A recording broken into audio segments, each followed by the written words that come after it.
The barracks echoed with laughter. Every time she stumbled during drills, her peers mocked her behind their hands. But then, in the middle of a tense inspection, the Admiral leaned in and whispered her call sign. Silence fell instantly. Every eye turned toward her. What no one believed she could achieve was about to unfold. The training ground was a crucible. Dust rose in clouds as boots pounded the earth, the sun beating down like a relentless judge. Every trainee moved in rigid lines, faces set with determination, or, in some cases, smug superiority. She had arrived just weeks earlier, quiet, small in stature, and unremarkable in every visible way. But what she carried inside her was anything but ordinary. From the moment she struggled to lift her first pack, whispers began. "Watch her trip again," someone muttered behind a hand. Laughter rippled through the ranks. She felt it, that piercing judgment that seemed to follow her every step. Even instructors, though outwardly neutral, would sometimes raise an eyebrow in disbelief at her fumbling attempts. Every obstacle felt twice as high, every drill twice as punishing. Yet, she never let the mockery win. When another trainee snickered at her stumble, she clenched her jaw and pushed harder. She stayed after exercises, repeating maneuvers in silence, perfecting movements no one noticed. Every day, she felt the weight of eyes on her, weighing her worth in sneers and chuckles, but her mind was elsewhere, focused, methodical, unshaken by the noise. Meals were another arena of subtle torment. The barracks table, a line of polished wood and rigid benches, became a stage for ridicule. As she fumbled with utensils or misjudged the speed of passing trays, someone would whisper a cruel joke. Heads would turn, grins would spread, and she would feel the sting, but also the quiet fire igniting within her. She memorized every pattern, every flaw, every sneer, letting them fuel her. Even exercises designed for teamwork became a test of patience. Her peers would ignore her suggestions, scoff at her strategies, and sometimes sabotage subtly. But she learned to observe, watching not just her own movements but theirs, cataloging strengths, weaknesses, and blind spots. Each insult became data, each snicker a clue for the day she would finally turn the tide. At night, in the dim glow of the barracks, she reviewed every drill, every command, every nuance. Muscles burned from repetition, lungs gasped for breath, but her resolve was ironclad. She whispered to herself not promises, but facts. "I will be ready. They'll see. They have no idea yet." And as sleep claimed her, it wasn't dreams of escape or revenge that filled her mind. It was strategy, precision, preparation. By the end of the first weeks, her peers still saw only a misfit, a trainee struggling to keep pace. But behind her quiet determination, an invisible force was growing, a skill set no one could mock, no one could predict, and certainly no one could stop. The seeds of respect had yet to be planted, but they were already taking root. The mockery didn't stop, but neither did she. Every day brought new challenges, new drills, new instructors pushing them to limits most couldn't imagine. And yet, while her peers focused on showing off, she focused on learning.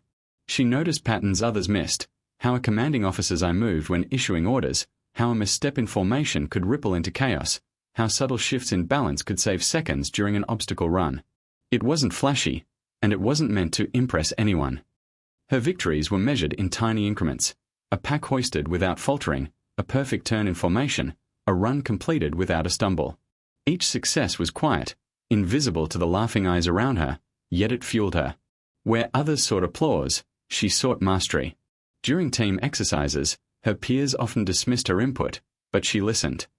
She catalogued every mistake, every misjudged order, every underappreciated tactic. Slowly, almost imperceptibly, she began to apply what she learned. In exercises that tested both agility and strategy, she moved with a rhythm that seemed natural yet was meticulously calculated. Every misstep she had taken early in training had become a lesson, each error transformed into an advantage. The barracks, once a place of ridicule, became a laboratory. At night, she practiced silently: weapon drills, tactical movements, endurance exercises. While others slept or socialized, she ran through sequences in her mind, visualizing scenarios and predicting reactions. Fatigue built, but determination built faster. She was no longer just a trainee trying to survive. She was a force quietly honing itself, waiting for the moment to reveal what everyone refused to see. And there were subtle signs that she was changing perceptions, even if no one admitted it aloud. An instructor would pause mid-command, watching her execute a maneuver with precise timing. A peer would hesitate for a split second when she suggested a minor adjustment during drills. Small moments, almost invisible, but they were cracks in the wall of doubt surrounding her. She noticed them, storing each one like a key to unlock the moment when everything would shift. But the most important change wasn't physical, it was mental. Every insult, every laugh, every doubting glance became fuel for her resilience. Mockery no longer stung, it sharpened her focus. Quietly, deliberately, she became untouchable, not because she was invincible, but because she had learned to turn weakness into strength, invisibility into strategy. By the end of these weeks, she was no longer just a trainee in the eyes of the instructors. She had become an enigma, unassuming, yet unnervingly competent. Those who mocked her most were beginning to notice the small, uncanny victories, the silent precision, the calculated timing, the skill that had quietly outpaced them all. They didn't know it yet, but she was preparing for the moment when all doubt would crumble.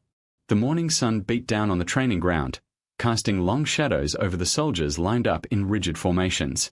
The usual chatter and snickers filled the air, though there was a tension today, an unspoken awareness that something unusual was about to happen. She stood at the edge of the formation, calm, composed, almost invisible to everyone, but not to the one whose opinion mattered most. The Admiral approached, his eyes scanning the rows with a practiced scrutiny. The laughter of her peers faltered slightly. They knew his inspections were legendary, and mistakes would not go unnoticed.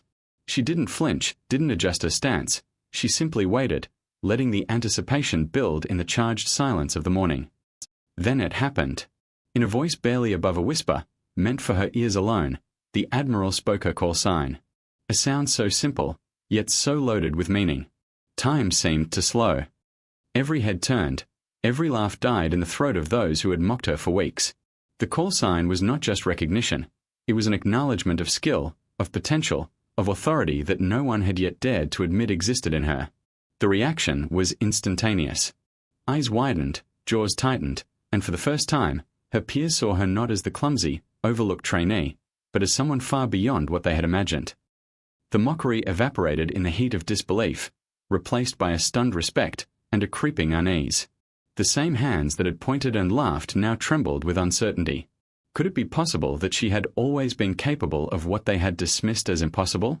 Her posture remained steady, almost serene, but inside she felt the surge of vindication. All the hours spent training in silence, all the relentless drills and repeated failures, had led to this moment. She had not sought recognition, but it had arrived in the form of a whisper that carried more weight than any shouted command. And then, almost imperceptibly, a shift occurred in the formation.